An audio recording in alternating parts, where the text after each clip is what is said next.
China to Russia kind of Eurasian integration project that Pepe Escobar writes about.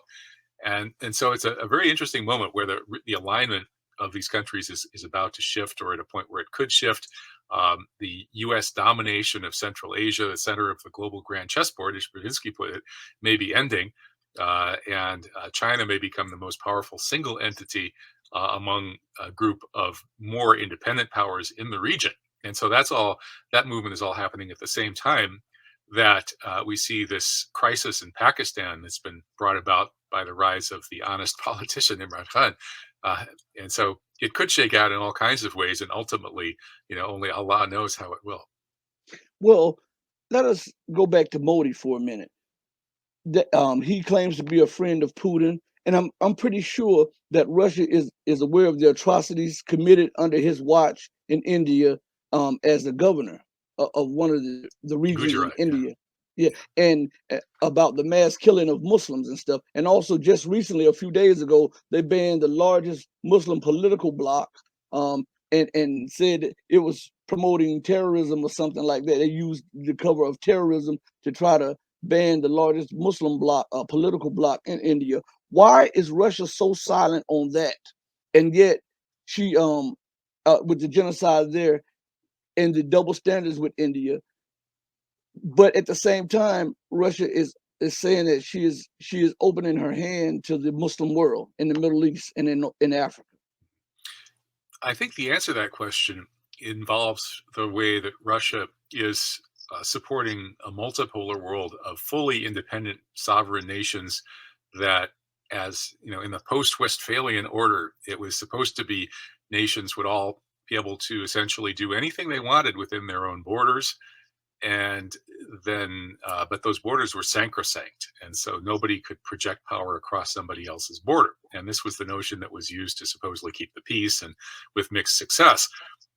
But now we're in a world where the arrogant U.S. hegemon claim in the post-Cold War world, the U.S. had so much power that it could declare itself and the one entity that has the right to cross other people's borders and do whatever we want, steal their resources, etc. But we need an excuse to make it sound a little bit more noble. And so we're going to talk about things like R2P, the responsibility to protect. And so if there's a human rights violation happening anywhere in the world, the U.S. has the right to move in, overthrow that government, defeat their military, kill hundreds of thousands or millions of people, loot their resources, and all of this we're doing to save their people. We were saving the Iraqi people from Saddam and giving them the gift of democracy. We were saving the poor Afghan women from their mean, nasty Muslim husbands and liberating them and helping them fly kites and all this sort of nonsense. So that R2P doctrine was a U.S. Fig leaf for violating Westphalian principles and interfering in other people's countries. And I think Putin, like others who are working for a genuinely sovereign multipolar order, wants to restore those Westphalian principles and say that, to really react against the R2P doctrine and the notion that each country has the right to meddle in the internal affairs of other countries. Now, of course, one could argue that Putin didn't respect that with regard to Ukraine, precisely because some of the people being mistreated with the human rights violations happened to be Russian speakers who wanted to be part of Russia. So maybe he's making an exception for people of his own majority ethnicity. I don't know. But in any case, the ideology or the viewpoint here from Putin and others is that whatever you may think about Modi, maybe he's the world's worst human rights criminal, or he certainly would like to be. And yet we don't want to be like those stupid Americans and be waving around this hypocritical R2P doctrine and scolding leaders of other countries about their bad behavior within their borders. Instead, we want to draw attention to the contrast between those stupid Americans doing that, and we will just, deal with every other country on earth on a win-win basis, and we won't ever criticize what you do within your borders. So that's kind of the Russian attitude. It's kind of the Chinese attitude, and that's, I think, partly why Russia is happy to deal with India and pretty much anybody else without bothering to talk about what's going on inside their borders. And for a statesman, for somebody leading I wish the American government was actually a bit more like that. Even as much as I am appalled by these horrible human rights violations in India and in so many other places, the way that the R2P doctrine has been applied by the US leadership is so hypocritical that it has completely discredited legitimate human rights criticisms. So I think if we do get to a multipolar world of sovereign nations, then there will be a role for independent human rights groups that shouldn't be part of government, color revolution projects and things like that, but should be fully independent, and they should be multinational. And those kind of groups should be naming and shaming the perpetrators of human rights violations like Modi, rather than having that be a political tool that's being used and abused by imperial powers, mainly the US and its friends. I believe that the the Indian government and even a lot of the Indian people of India, they want to be accepted so badly as a respectable power from the West that they are playing both sides of the fence. And they're Russia's friends, but yet they want to hold war games in disputed region in India with China. They want to join the Quad, but yet they want to be a part of the Shanghai Cooperation Organization. They want to be a part of America's Pacific war games aimed at China, and yet say they're neutral. Why is India allowed to play the double game? Um, and Russia say little to nothing about it when it affects Russia's national interest and China's national interest at that.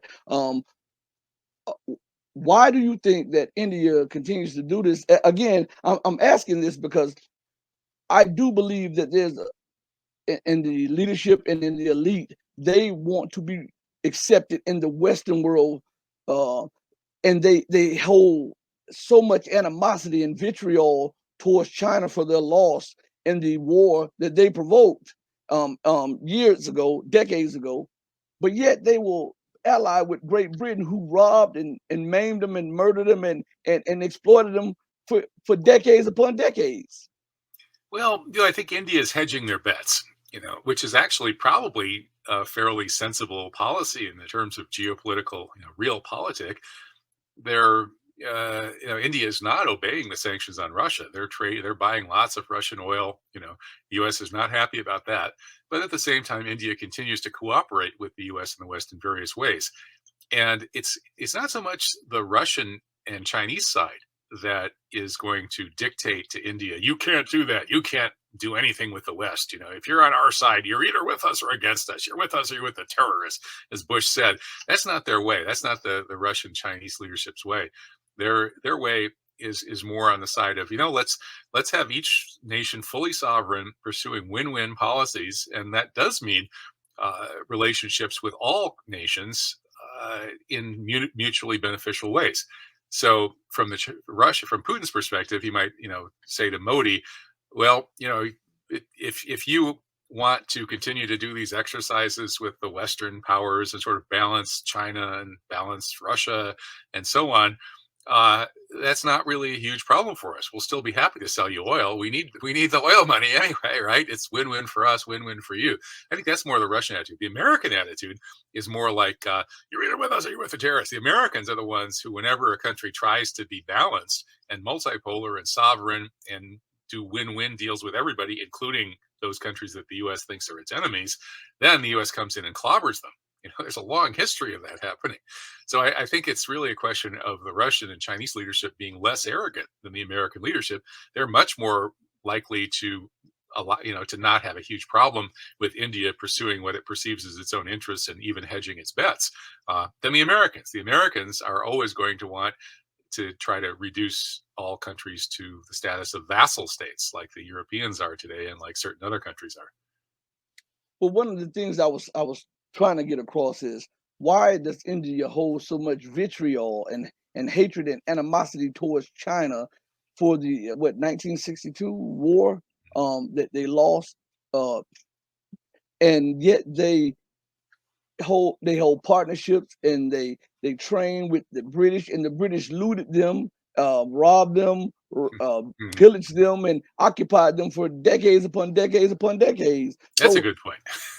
How can that an Asian nation, how can an Asian nation have so much vitriol for a neighboring Asian nation for a war that they provoked against the Asian nation, and they wind up losing, and yet have so much understanding and love and admiration for the former colonial occupier. This Yeah, is what I'm trying to. that's a really good point. And obviously there's something strange going on psychologically there. Some people talk about like identification with the abuser, right? There are Yeah, these cases where I there's been call them. domestic abuse, and the kid identifies with the abuser parent rather than the victim. Uh, because people naturally want to be safe, so they want whoever has power over them to like them.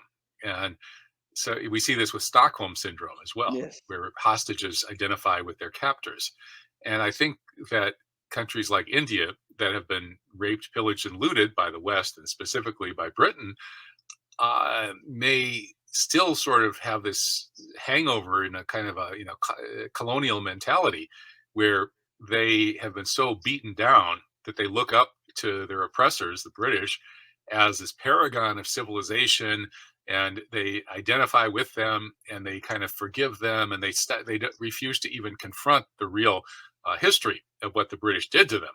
Things like the Bengal famine, when much bigger, the biggest Holocaust of World War II. I mean, even if the 6 million figure is correct for the Germans versus the Jews, which it almost certainly isn't, uh, the Bengal Holocaust was bigger than that, and that's just the tip of the iceberg in terms of British crimes against Indian people.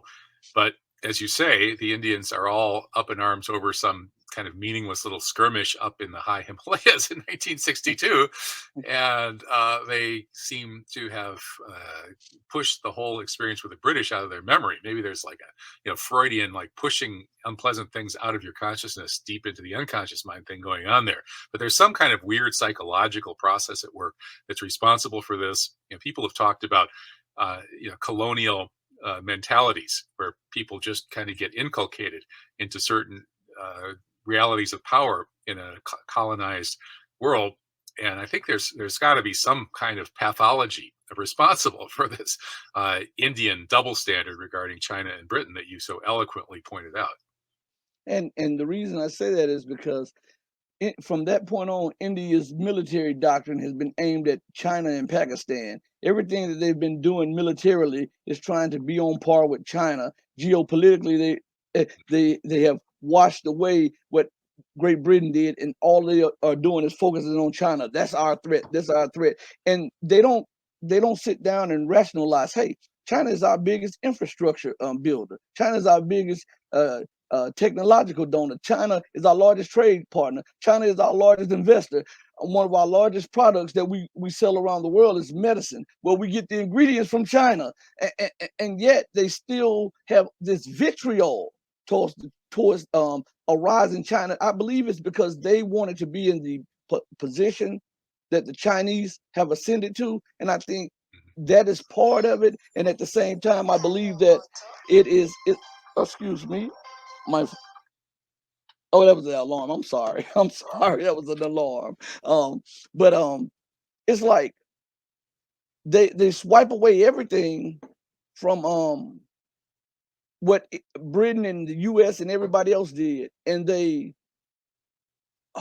just harbor so much animosity towards China, even though China was willing to give them discounts on 5G technology and build infrastructure and railways and transfer technology. It's astounding to me. Mhm. Yeah.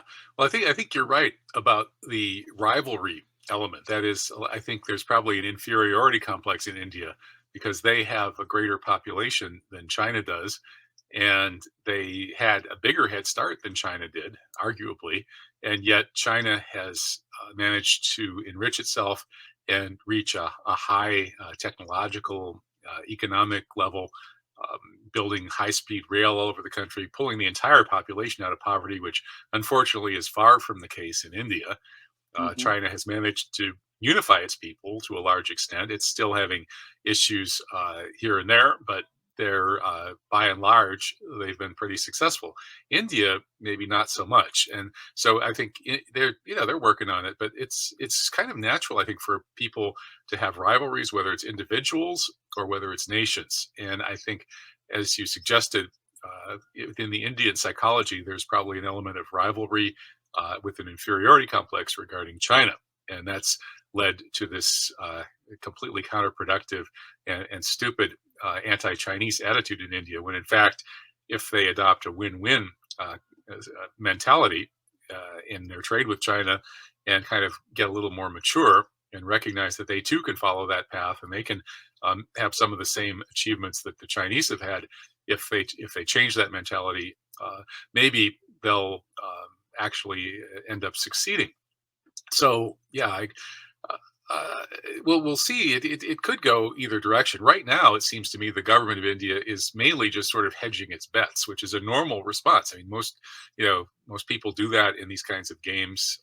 Whether individuals do it, governments do it. If you look at some conflict going on and it could come out one way, it could come out the other way, so you hedge your bets so that you won't be in terrible shape no matter what happens. And I'm sure the Indian leadership is sort of thinking that way. But I do agree with you that they would be better off if they dropped the animosity with China and Pakistan for that matter. If they ever have the maturity to say, okay, Pakistan is nationally sort of part of the same entity as we are, but they have their own state, and we can live with that. And so let's do a win-win relationship with them, and maybe even work towards closer ties that eventually could end up peacefully creating a federation and sort of a de facto, reincorporation of Pakistan into India in a way that the Pakistanis would actually like, a kind of a federation arrangement. That would be a mature way of trying to achieve their goals. That is, trying to succeed in the terms that they've set for themselves. And an immature way is lashing out, based on these emotional rivalries and ending up causing damage to themselves and probably actually impeding them from reaching the goals that they set for themselves. And we'll stay on this subject just for one more minute or so, because I wanted to just go a little bit deeper. And do you not think that the animosity that India also holds for Pakistan stems from it's it being an Islamic nation? Because it seems that India did everything she could to strike up intelligence, military, and political ties with Israel, and to do a lot of covert operations. The Raw did with Mossad carrying out terror attacks in Pakistan. I mean, why isn't this getting a lot of attention? And why uh, if something happened with someone from Pakistan and India, it gets U.S. and worldwide attention, but vice versa, it doesn't get the attention, and they make India seems to be this noble nation. Yeah, there's a lot of Islamophobia in India now, and it's historically it's been an issue, but the way that people like the BJP and their founders frame it has been they've just totally demonized Islam and Muslims and blamed them for everything, and basically said, Hinduism is perfect and we would have had a perfect paradise here, and basically we'd be ruling the world and everything would be perfect except for these darn Muslims. And so they blame, it's a typical scapegoating kind of mentality, and they've scapegoated Muslims. Now the historical reality that they massively misinterpret to do that is that the Indian subcontinent has been invaded a number of times from the north, and in the most recent times, these kind of Mongol and post-Mongol conquerors like Tamerlane were Muslim, quote unquote. They were leading Muslim polities, and so when Tamerlane conquered India in a very bloody way, then the BJP people, the Islamophobe people, are trying to blame the religion of Islam for that, blame Muslims for it. But the fact is that just as Tamerlane was theoretically Muslim, and Ferdinand and Isabella were theoretically Catholic, and all these leaders throughout history who've led wars may have had this or that religion or ideology. Uh, when people are leading, warlike entities, whether, Mongols, for example, whether they were pre-Muslim, polytheists, or what were they? There's names for that religion, a form of shamanism. So these kind of shamanist Mongols invaded under Genghis Khan and so on, invaded huge amounts of territory and were really brutal. And then when the Mongols sort of nominally at least converted to Islam, then they became actually less brutal. Tamerlane or Timur was he could be as brutal as Genghis Khan in terms of massacring a city, but he would only do that if the city wouldn't surrender to him. And whatever happened with the city when he conquered it, whether he had to kill everybody or whether they all surrendered to him, he would then make it a better city. He would bring in architects, he would bring in engineers, he would bring in poets and artists, and they would make that city a much more beautiful city. And Genghis Khan, the pre-Muslim Mongols, never did that. They just invaded and trashed and laid waste. They often didn't give you a chance to surrender, and they didn't rebuild your city after they destroyed it.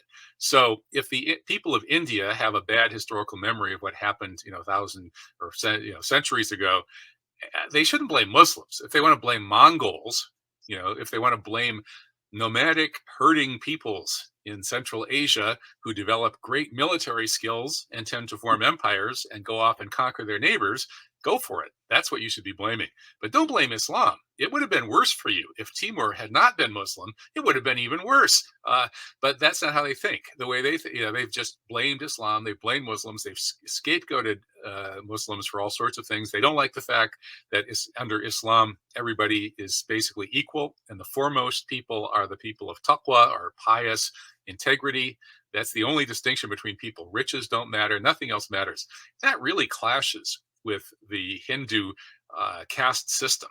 That they believe people are born massively superior or inferior to each other, and they keep those low class people basically in slavery, shoveling excrement for their whole lives. Even if they have great talent at art or mathematics or literature, too bad. You're born as an untouchable. You stay an untouchable. Well, Islam came in and said, no, everybody's equal. You Brahmins are no better than the untouchables, and in fact, you're worse because you're more arrogant.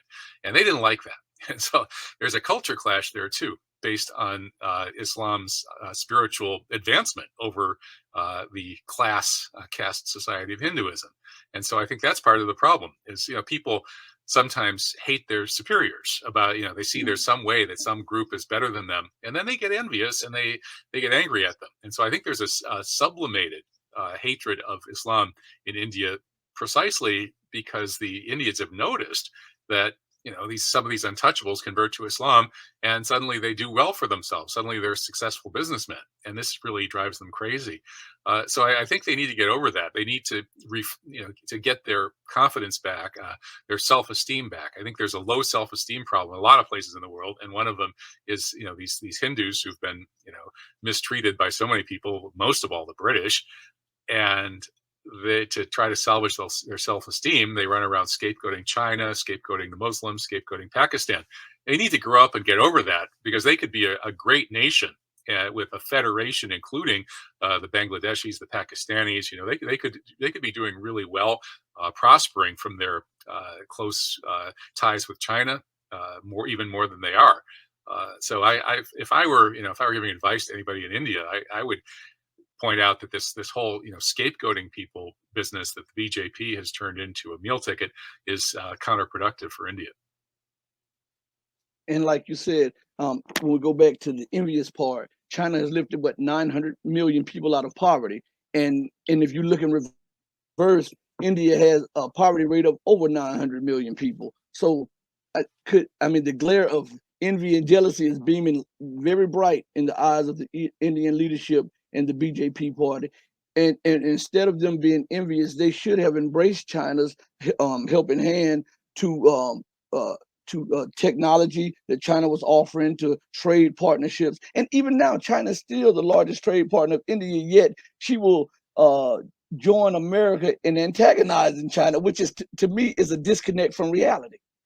If I'm a larger part of your economy, and I'm a larger part of your infrastructure buildup, and I am a larger part investing and everything, whatever disagreements we have, we can put them to the back burner so that I can advance my people and advance my policies. But India can't get past that. They seem to bite the hand that feed them and go to a hand that always winds up backstabbing. It doesn't make sense.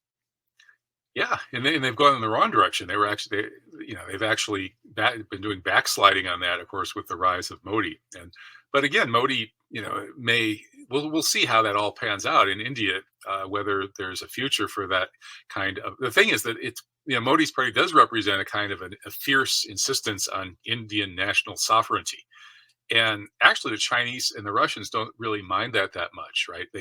And they see that means that Modi is unlikely to become sort of a full-fledged, 100% on board, loyal member of this unipolar world group, based on the U.S. and NATO. So I think they can live with that, and they're kind of, pussyfooting around and doing a kind of a soft gloves treatment of him, in hopes that will actually lead the Indian leadership in the right direction.